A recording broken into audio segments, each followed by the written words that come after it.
You're listening to the Barcode Podcast with your host, Chris Glandon, serving cybersecurity straight up with no chaser. Let's hit the bar and grab a drink.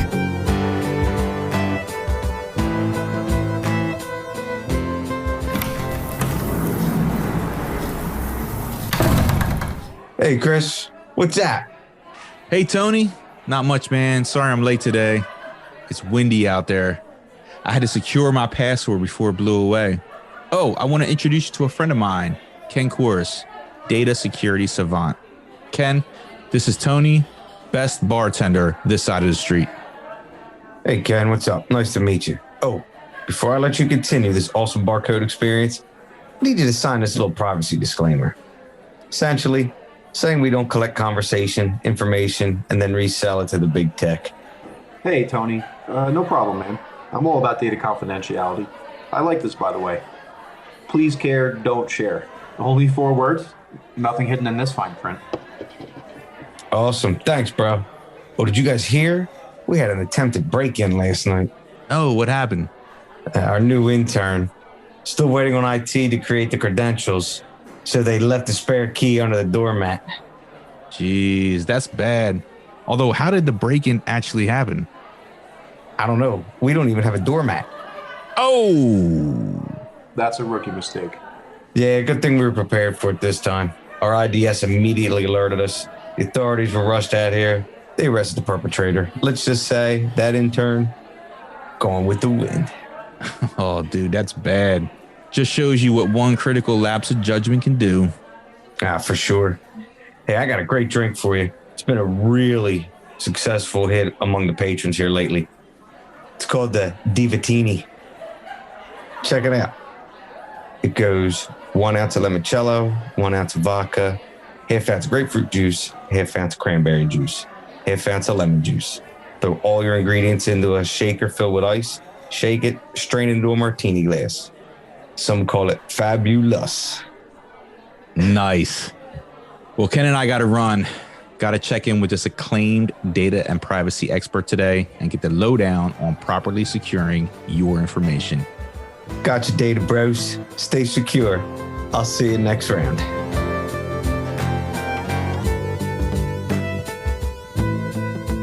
Debbie Reynolds, aka the Data Diva, is a world-renowned technologist, thought leader, and advisor to multinational corporations for handling global data privacy, cyber data breach response, and complex cross-functional data-driven projects. She's also an internationally published author, highly sought-after speaker, and top media presence for global data privacy, data protection, and technology issues. I'm honored to be joined by a true technology visionary and top leader in the data privacy industry. Direct from the Windy City, Chicago, Illinois, Debbie, welcome to the show. Happy to be here. Thank you guys for the invite. I'm really thrilled to have this conversation with you all. And I don't know if you all know, but being asked questions is one of my favorite things. So I'm going to have fun. That's why I'm here. And I'm also joined by my co-host, Ken Corris, who is a data security architect and, like myself, very passionate about data security. So yeah, let's get into it. To kick things off, Debbie, if you wouldn't mind, could you walk me through your background and down the path that you took to get into cybersecurity? Sure.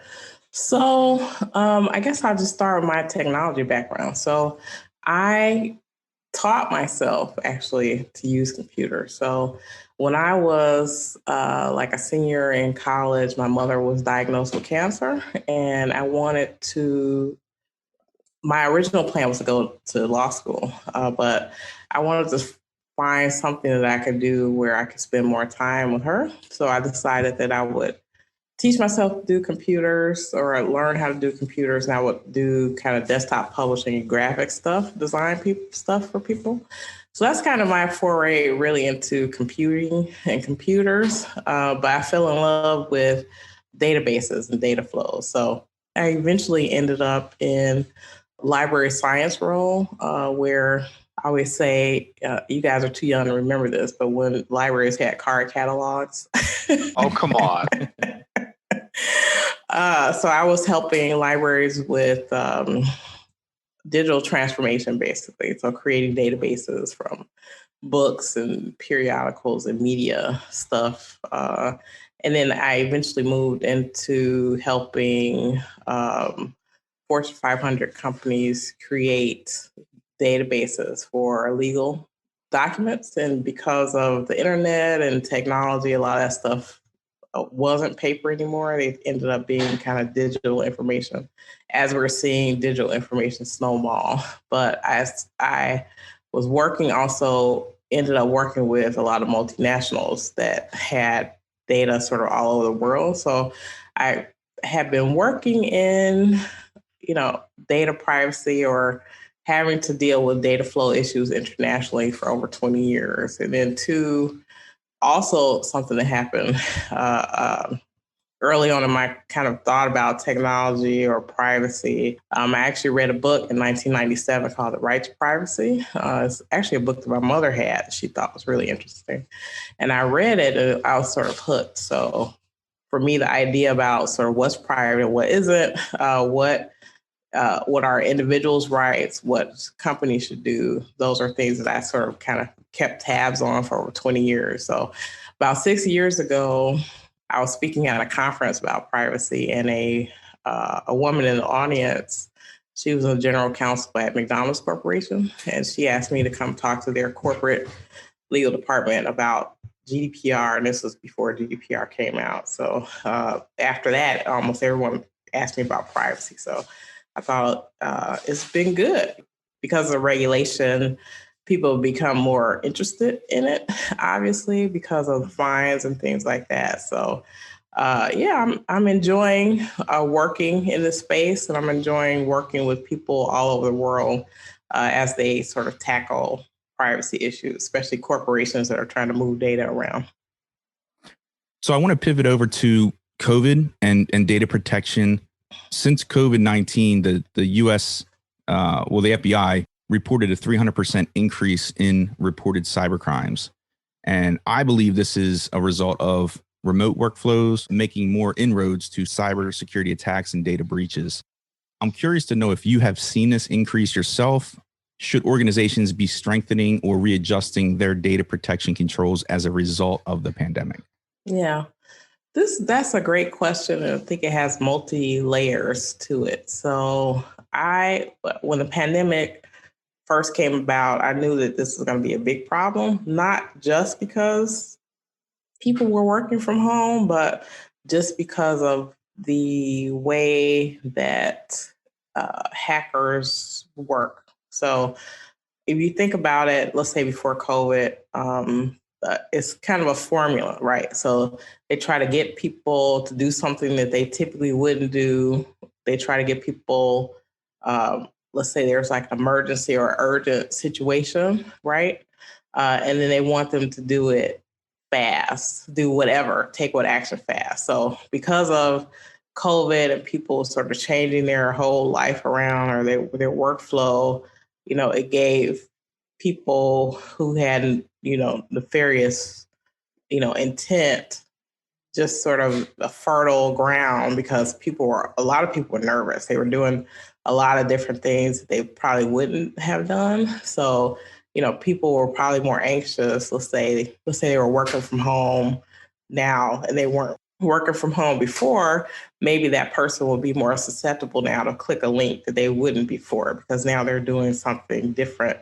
Their pattern of life and the way that they're doing things just made it fertile ground, I would say, for a hacker. So I think working from home definitely creates an issue because especially not all companies were able to give people like computers. So like they were using their own computers, or not all companies had their systems put in place where all their data could be stored, with the company. So, I've even seen people who, let's say in the office, they were restricted in printing. And then when they come home, obviously they're not connected to their office printer.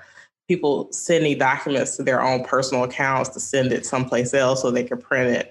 There are all those kind of data leaks that happen. And because, people were rushing to transition from the office to work from home, there are just a lot of opportunities and gaps that happen that make cybercrime just that much more, susceptible, I guess. So the individuals that are normally not as susceptible to social engineering now, due to COVID and the isolation, lets their guard down. So then now they are more susceptible. Right. Yeah, exactly. Yeah. Okay.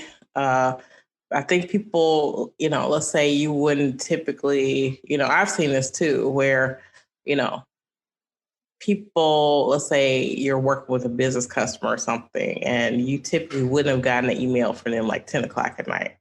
Like maybe that's normal now. You know what I mean? So just thinking about those changes that we have to adapt to, and hackers are really looking at this very closely and taking advantage of it. They don't have to create the emergency, or the situation is there already. So they're part of the way there already. So along the same lines of COVID-19 and the emergence there, do you see any emergence with certain security controls or technology, specifically encryption? So do you see or hope to see data encryption going more mainstream as organizations assess their data protection now, and not only as a best practice, but also to meet compliance and regulatory demands? Yeah, encryption is a complex issue. So I'll bring it up a notch. So let's talk about cryptography. So encryption is a type of cryptography. I think there's probably going to be a lot of different types of cryptography that will sort of be, rolled out, but encryption is the most popular, obviously. And then, I don't know, I think it's going to be incumbent upon the company to decide what exactly they want to encrypt and how they want to do it. So I know some companies, maybe they want their device encrypted, or they want you to log into a workspace that's encrypted. The problem with that is if you take it out of the workspace, it's not encrypted, or you know what I'm saying? So there are a lot of different places that data can live, and a lot of people don't understand the differences about what's encrypted and what isn't.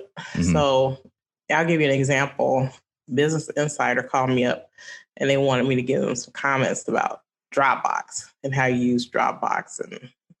And the language they were using is, vulnerability. And I'm like, that's really not the right term. So the issue with Dropbox, it's not just Dropbox, but this is just explains the encryption issue, right? So Dropbox is kind of a cloud storage service. So you store your data on Dropbox, and they have their own, encryption, when it's up in the cloud, that's great. And then they have encryption in transit, right? The data going back and forth. But then if you replicate, if you use their sync feature where you're replicating that data down to your computer, that's not encrypted unless you encrypted it, right? So people misunderstand what is encrypted and what is not encrypted. And then another parallel to that would be WhatsApp. So Paul Manafort, I don't know if you all remember this. This is one of my favorite stories. So he was using WhatsApp because he thought it was encrypted, which it was, you're using it a certain way. But what he didn't understand is that he was backing up his WhatsApp to his iCloud. That was not encrypted. So then people could read all your messages. So I think it's really incumbent upon the organization to really think through what is encrypted and what isn't, and make sure that they're educating employees about where they need to store their data, or the workflows they need to do to make sure that the data is as protected as possible. Because you can't assume that everything is encrypted in the same way. So you can encrypt, you can encrypt at the file net level, a device level, a folder level. So there are lots of different ways that people can apply it. But I think people get confused about what is encrypted and what isn't. Yeah, I agree. And it goes the same way for cloud services, right? Even on the enterprise level, AWS, Azure, a lot of those cloud services, you have native controls there, but depending on how you handle that data on-prem could expose you depending on your internal controls. Right. And then I think the cloud gave people just a false sense of security, where they don't, some people thought, okay, let's put it in the cloud. And then that means that I somehow relinquish ownership, or I relinquish my responsibility to what I need to do to protect the data in the cloud. So you park it in the cloud, but it's your incumbent on whoever parked it in the cloud to be able to protect it, right? Yeah. Are there any standards or regulations to help control the cloud providers and what they do with the data that's in their systems? No, not really. Obviously they have to follow like consumer laws. Like, for example, if they say that they encrypt something to a certain degree, they have to make sure that they follow that. So that would be covered by like false claim or deceptive practices under the FTC. So that's probably one thing. And then as we see some of these state regulations follow through, like the CCPA in California, where they're saying you have to make sure that the person knows if you're going to transfer data back and forth. But a lot of that gets sort of fleshed out in the contracts that you have with these cloud providers. The one thing that I try to tell people, and some people don't really understand this, is when you put data in the cloud, unless you pay for it to be redundant, like a backup of that, any backup that the cloud provider has is for their own purposes. It's not for your purpose. So I think if you want to have some type of redundancy or backup in the cloud or even on premise, you have to either pay extra for that or you have to make some type of provision for that within your own environment. So the cloud is really to keep your data up to date as it is today, not necessarily like let's say in a disaster recovery or disaster situation where you say, okay, we lost data and we need data from, 3 weeks ago. That's really not, unless you created that workflow, with a cloud provider on premise, you really wouldn't have that. So the cloud is sort of as your data is today. So there are no repercussions if, let's say, a cloud provider takes a backup of data and you're a customer that handles regulated data. If those backups are compromised, there's no repercussion for the customer. Or is there even a system of checks and balances where if that did happen, do they have to disclose? Yeah. Well, yeah. So there's a teeny bit, I guess, of check and balance where they do have to disclose if they had a breach or compromise of some sort that exposed records outside of kind of your agreement. But that is, again, that's incumbent upon them to do that and, report to whatever authorities.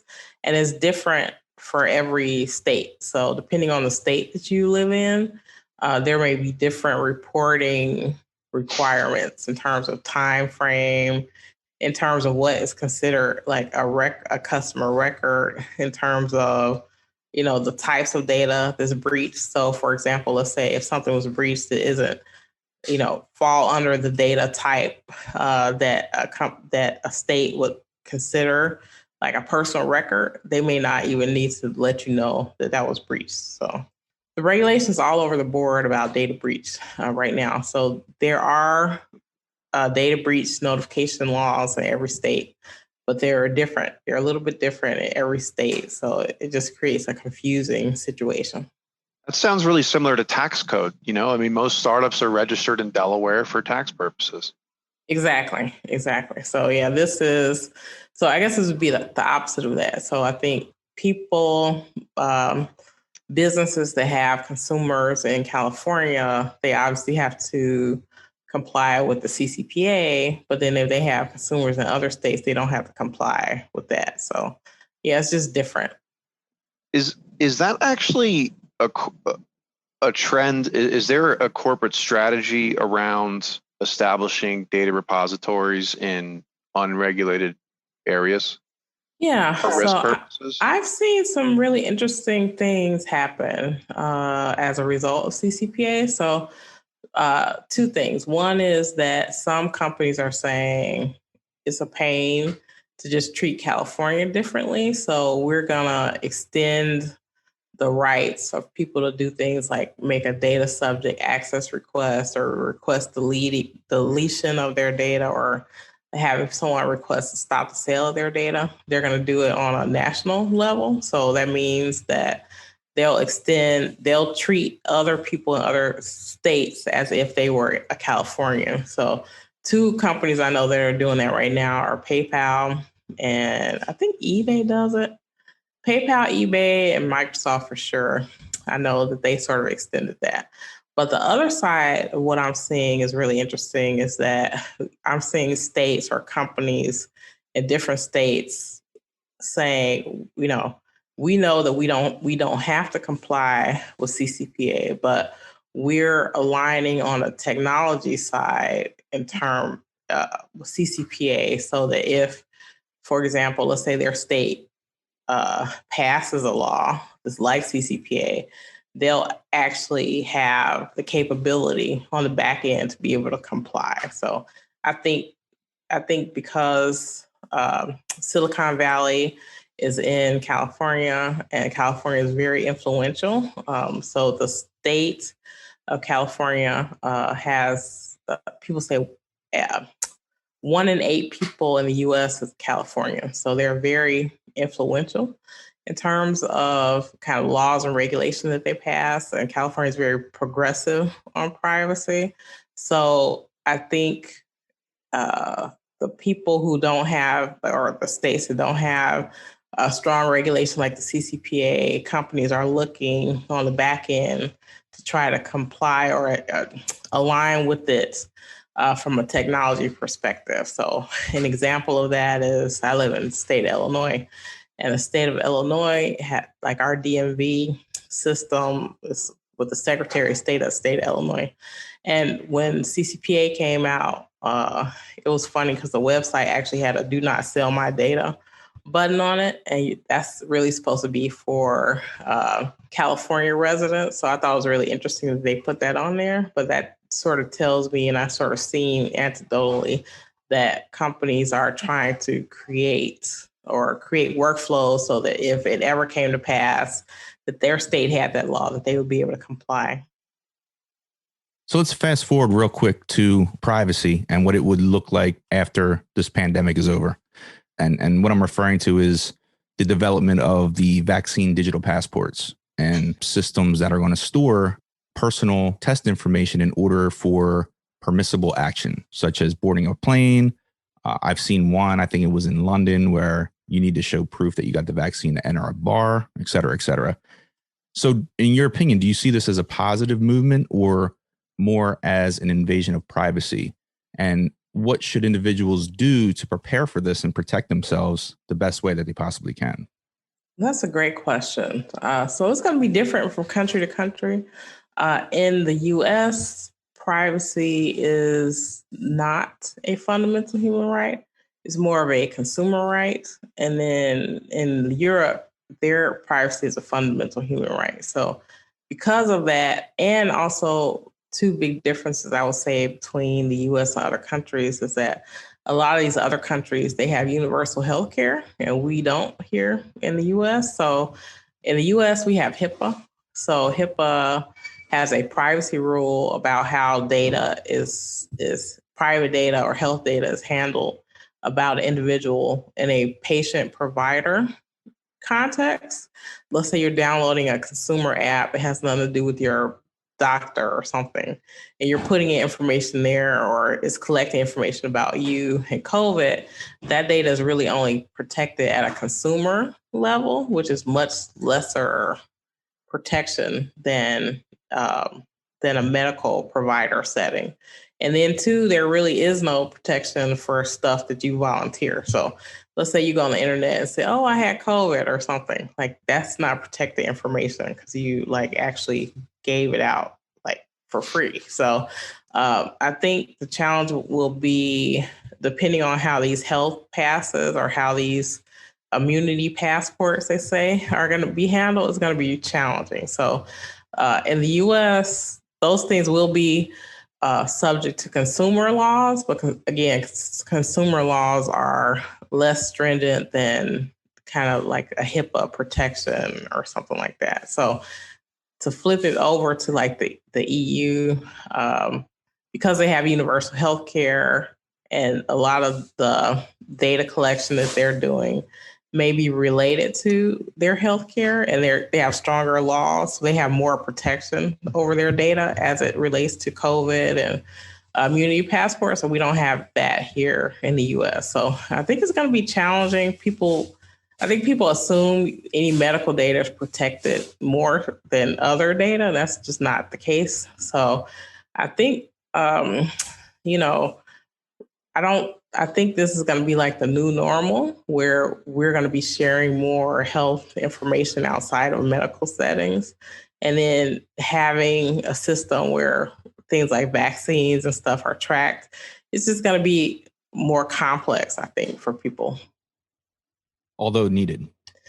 Yeah, right. It has to happen. And, you know, this time last year, I don't think anyone could even comprehend that we would be in a place where we would be talking about this. But this is like a real thing. And, you know, people want to be able to travel again and do different things. So, you know, I think one of the things I'm concerned about are people not having the means to be able to have digital passports. So only about 45% of people in the world have smartphones right now. And a lot of this capability is very reliant on smartphones unless we do other types of things to try to link people into systems where they can be able to travel more freely if they're able to have a capability to have these passports.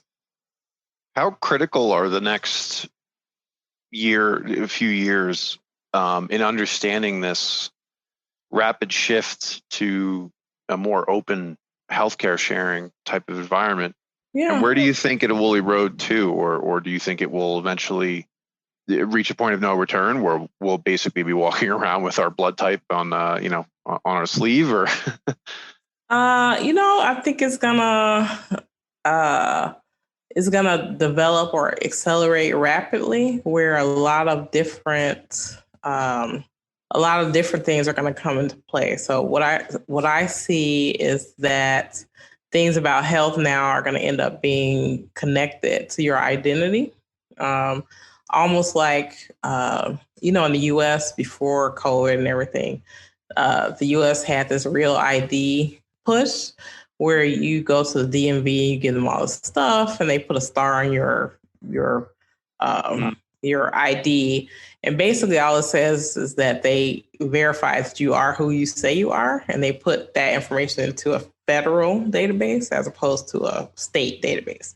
So that's really what Real ID is. So I see eventually this health information is going to get connected somehow to your individual records, and that stuff is going to follow you sort of where you go. So I think people are probably going to be shocked that's going to be the way things are going to go, because even with the Real ID thing, they were saying the idea is certain places you can and can't go if you don't have that. So they were saying you won't be able to fly if you don't have that Real ID. You won't be able to enter federal buildings if you don't have a Real ID.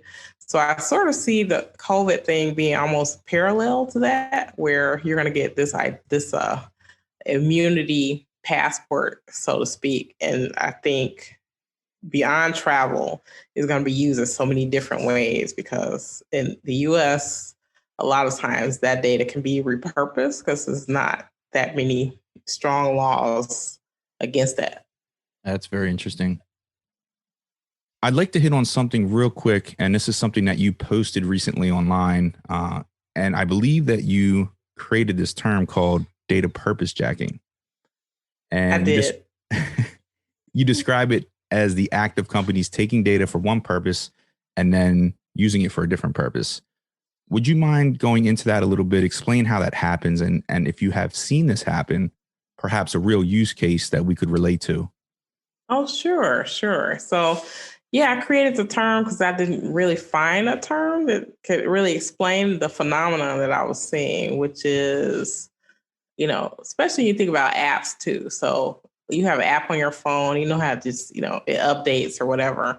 Let's say, for instance, you had an app that had a flashlight. It was a flashlight app. And then tomorrow is a game, or they add a game into it or something. So that means that they're giving you a different service, and they're possibly doing different things with that data, or maybe it's a quiz now.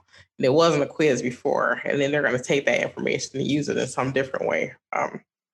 So the example that I was using on the video that I did about this was about a company called Everalbum that was basically a cloud service to store photos. And what Everalbum decided to do is that they wanted to create a database where they could do facial recognition. So basically, they created an algorithm and started doing facial recognition scan on the photos that people uploaded there. And then they bought, I think, 2 or 3 different other databases. And they were trying to match up other data about people that they hadn't given to the company about that person. And their idea was, once they created this master database, they would be able to sell that information. So just imagine your picture, say you and your grandma are on a picture, and that's all that's on the site.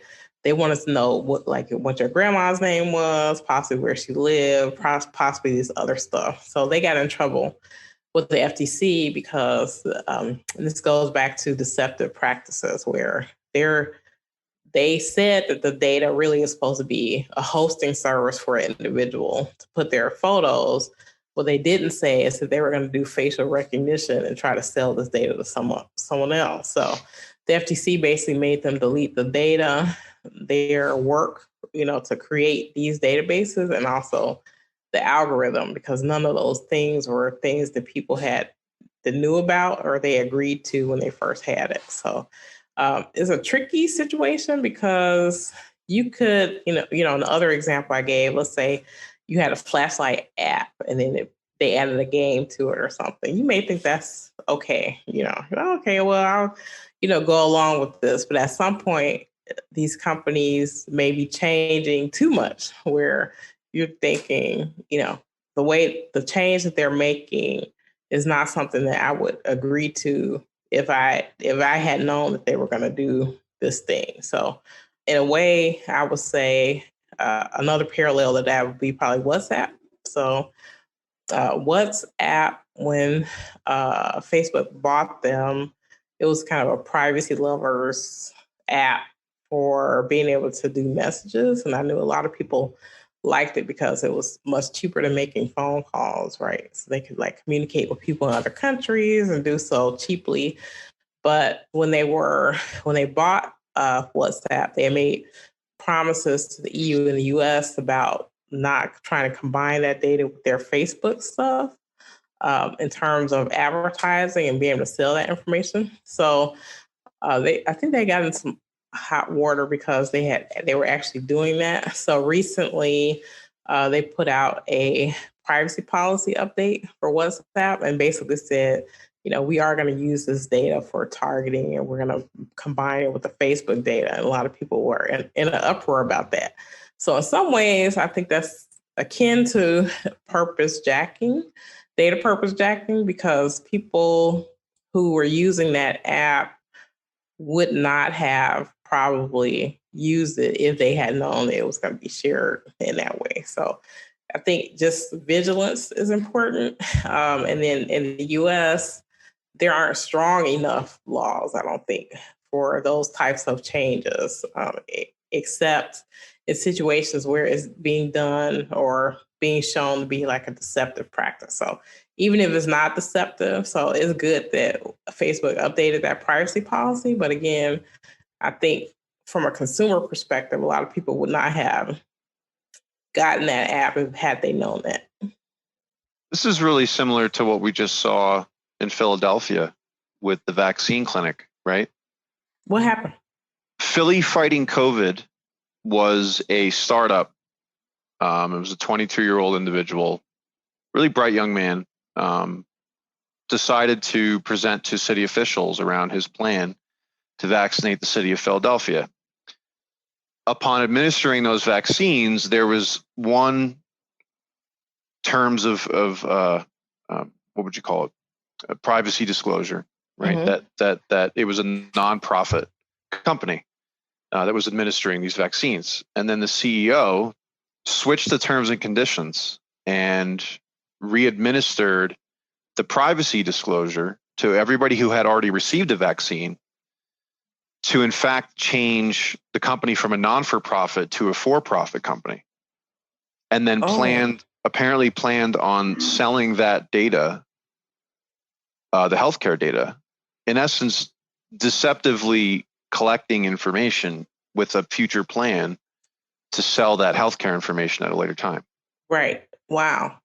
Yeah, that's very similar. Right. Because people probably would not have done that if they had known that it would have been sold. Right. So, yeah, I think that's exactly what I'm talking about. Okay. You mentioned privacy policies. So just recently, we've been getting inundated with updates to privacy policies. Is that sort of a way for a company to just get it through to you without making it blatant?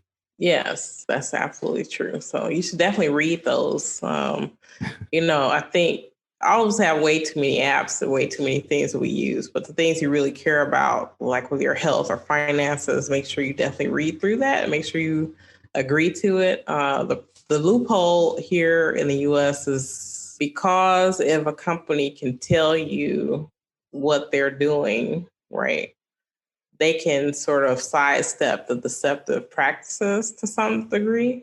And then if you agree to it, consent, I tell people a lot of times, especially with free apps or whatever, because you're not paying for it, they're saying, in exchange for whatever it is that you give us, we'll let you use our app for free, but you don't know to what extent or what you're consenting to. So, I was telling people, you can't, it's illegal to sell your organs, but that's about it. So you can consent to almost anything.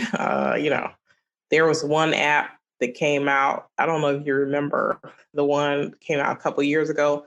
It was the app that would, you take your picture and it will age your face, like show you what you look like you're older.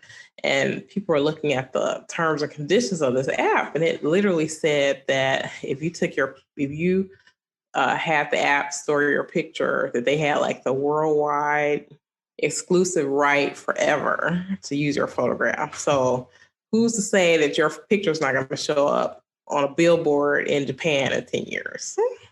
So it's sort of like a delay of the harm. So it's like, take the app, use it, say yes to 80 pages of terms and conditions, and then they're going to do something totally different. For an app that you use for 20 minutes, 10 years from now, they still have the rights to your image. Do you think in the future, once more people are educated around this type of thing, we'll be able to change what's already been done? For example, if we weren't aware that we use the app because it's a common practice that we don't normally read through the entire terms and conditions? I think so. I think if enough people are upset about it or enough people, want to be vocal about it, there can be movements where change will happen. So I was happy and surprised that people were upset about this WhatsApp change, right?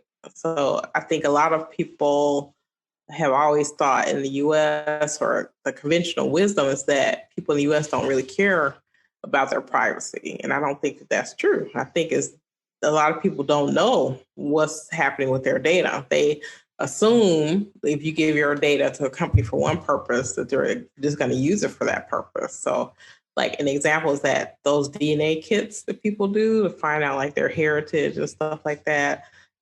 If you read the terms and conditions, they tell you that they will share this data with law enforcement. And who knows? You know what I'm saying? Mm-hmm. I don't think people who are trying to find their heritage are thinking about their sort of seeding, law enforcement databases. That's not what their intention was.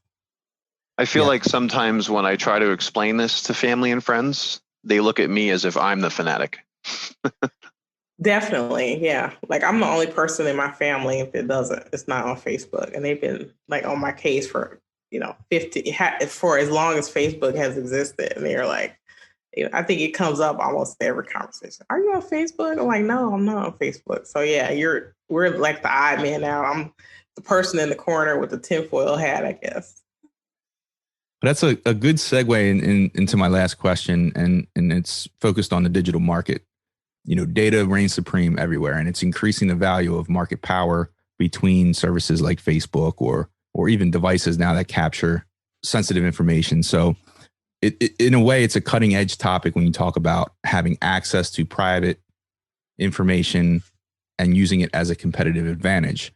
And it's certainly a growing threat to individuals, but curious to get your take on that and competition law, which is aimed to regulate that market power and ensure fair handling of personal data.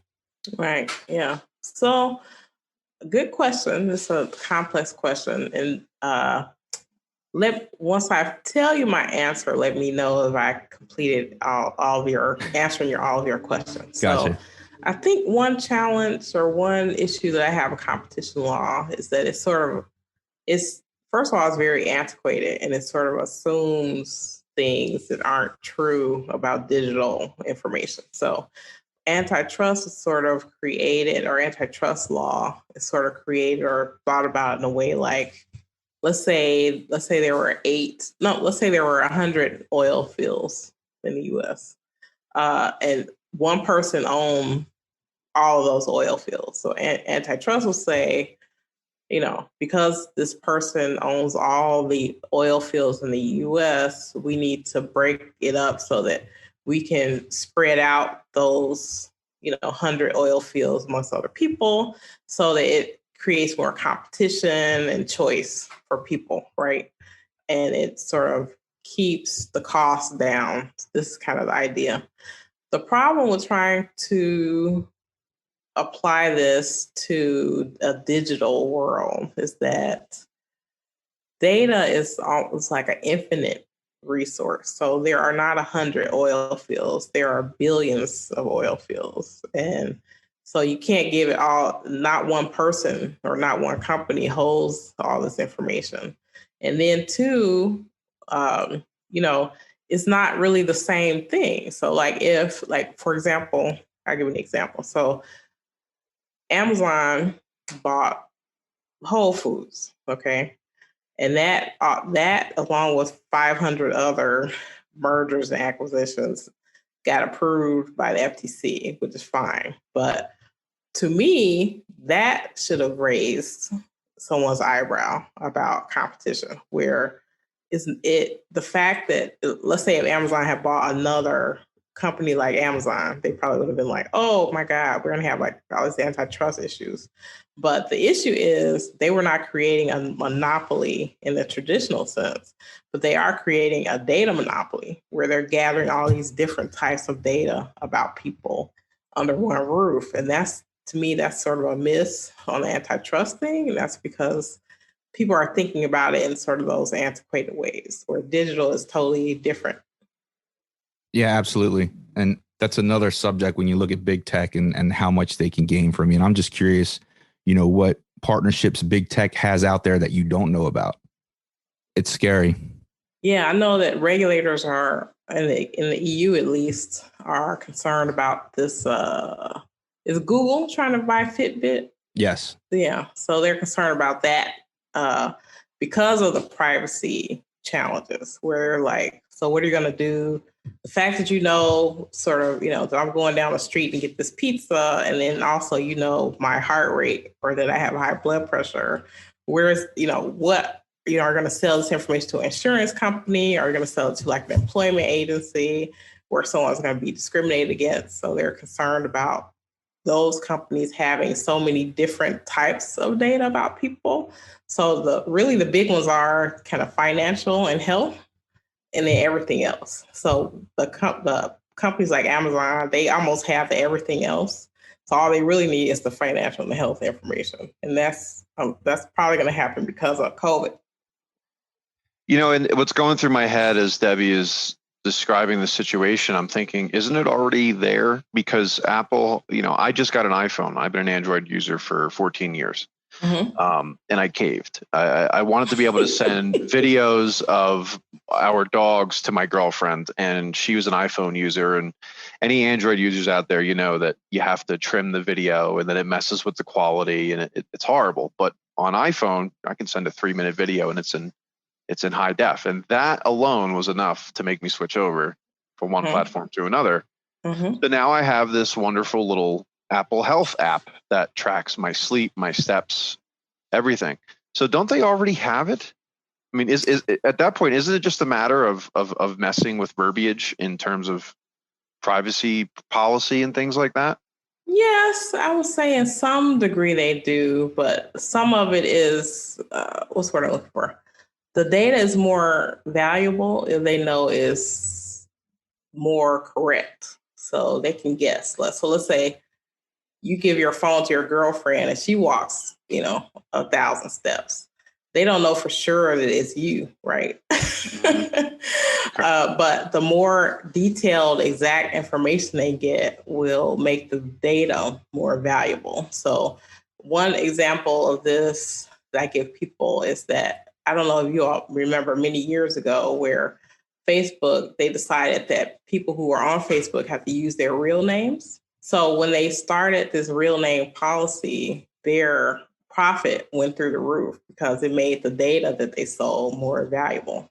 So the more exact data that they have, especially data that you give them that they know is true, is more valuable in the marketplace. It is much more valuable. And what comes to mind is that documentary on Netflix around data privacy and how individuals that don't understand this, they make jokes. The memes that you see, oh, my FBI guy was watching me today and sent me an ad on something I was just talking about.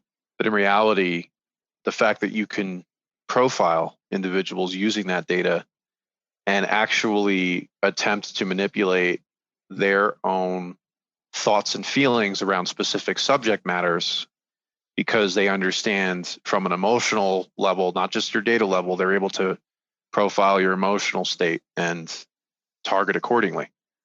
Right. Are you talking about the social network? The Great Hack, actually. Okay, I saw that. Yeah. Specifically, the use of Cambridge Analytica, who was basically performing what the movie referred to as psychological operations, which, according to the makers of Cambridge Analytica, is considered a weapons-grade technology. Yeah.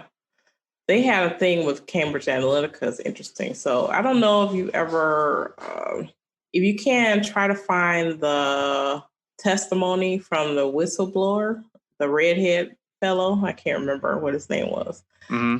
Fascinating if you think about the stuff they were doing. So they had a thing called the Kit Kat Project. So basically, they had people do a quiz. When they did a quiz, they would take data from the person that did the quiz and all of their connections or contacts, and then they would find out who these people were.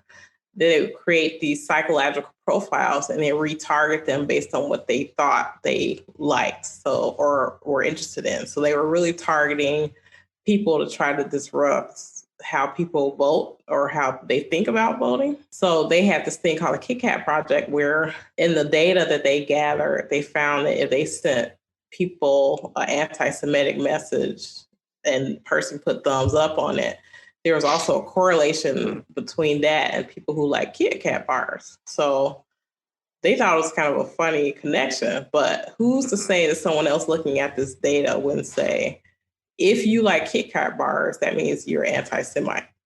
That is what can happen when you collect way too much data and people gather maybe the wrong insight from that. Mm-hmm. So this is all very good information for the aspiring professionals that are passionate about learning the aspects of data security. Mm-hmm. What would your advice be to them? And the reason I ask that is because I think it's a blind spot right now for those entering the industry. Are there any specific resources that you would recommend online or training that focuses solely in data security? I would say cybersecurity is like a huge area. So there are so many different facets of it. So I would say for someone who's thinking about going to cybersecurity, maybe go online and take, like Udemy has some free classes, something that gives you like a bigger, broader perspective. And then once you have that, figure out what area that you want to sort of target. Like, so I just had a conversation with someone he wants to go into cybersecurity, but he wants to do like ethical hacking and pen testing. So that's like a different, path. So cybersecurity has so many different domains. And I think when people talk about it, even they sort of loop in privacy as well. So it's so big, it's hard for people to figure out sort of where they want to go. So I would say figure out kind of what the scope of cybersecurity is, and then find the area that you really want to go into.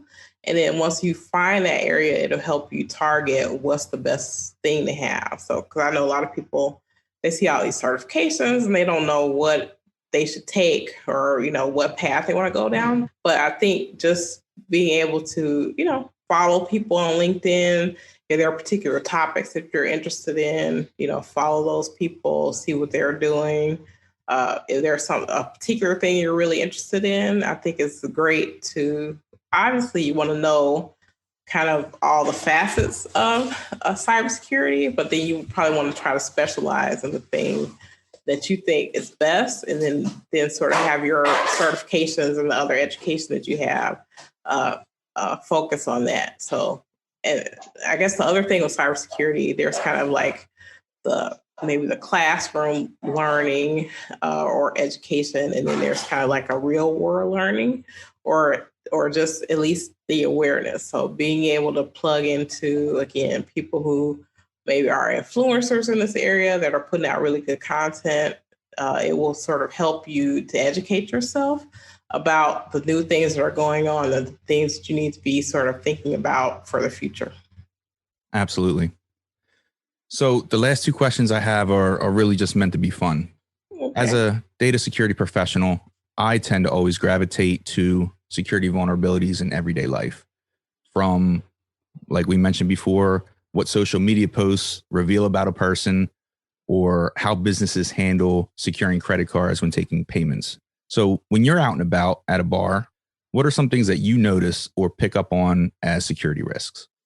Well, my sister laughs at me about this. I've done this for years. So when let's say I'm paying for something, or I'm like transacting business or whatever, I don't want anybody to talk to me. So I don't want to be distracted because someone, like, let's say you're showing your credit card or something, or they may overhear something or whatever. If you're not paying attention, someone who has maybe ill intent towards you could possibly get information that may make you vulnerable. You know what I'm saying? So I try to not be distracted when I'm transacting stuff. So especially when I'm out of the country. So if I'm taking my wallet out, I'm doing all this stuff. I'm not doing other things. I'm not talking to other people.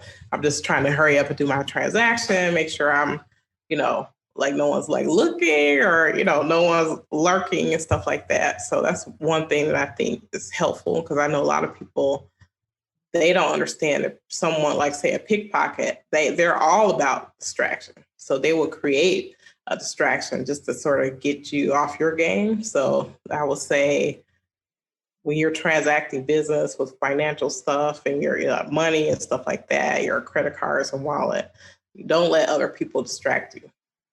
Yeah, that's a great answer. It's accidental data loss. Yeah, exactly. All right. So it's last call here at the bar. So I have one more question for you. If you opened a cybersecurity themed bar, what would the name be, and what would your signature drink be called? Ooh, a cybersecurity bar. Oh, wow. Let's see. Maybe the bar would be called, I don't know, Cyberside, SID. Oh, that's a good one. Or maybe CIDE. I don't know. I'd like that. Would it be on the side of the road? Yes, Okay. Yes, of course. I can see that. And then like a signature drink. Oh, wow. What would a signature drink? Maybe it'd be, Solar Wind Special or something. Like, I'd name it after a hack or something like that. That'd be fun. Straight alcohol. Yeah, totally. Yeah. Very cool. How about you, Ken? Have you given that any thought? Yeah, I'd probably call the drink like a Tito's Target or something like that. Or that would be funny. Would you mind sharing your online footprint with us? Where can our listeners find you? Sure. So I have a website, DebbieReynoldsConsulting.com. I'm also active on LinkedIn, happy to accept connection requests. So send me a connection request. I'm Debbie Reynolds, Data Diva on LinkedIn. I also have a podcast. You can see links to it either on my LinkedIn or on my website. It's the Data Diva Talks Privacy Podcast. It also has transcripts there. So you can listen to the podcast and read the transcript. And yes, I do a lot of speaking events. I try to post that on my website so that people can link in with me. But yeah, I'm happy to connect with people. Always happy to chat or, just touch base and find out what people are up to. Thank you so much, Debbie, for sharing your insight with us today. We really appreciate it. You're welcome. Thanks for your time. Awesome. Thanks again. Take care and be safe. I will. You too.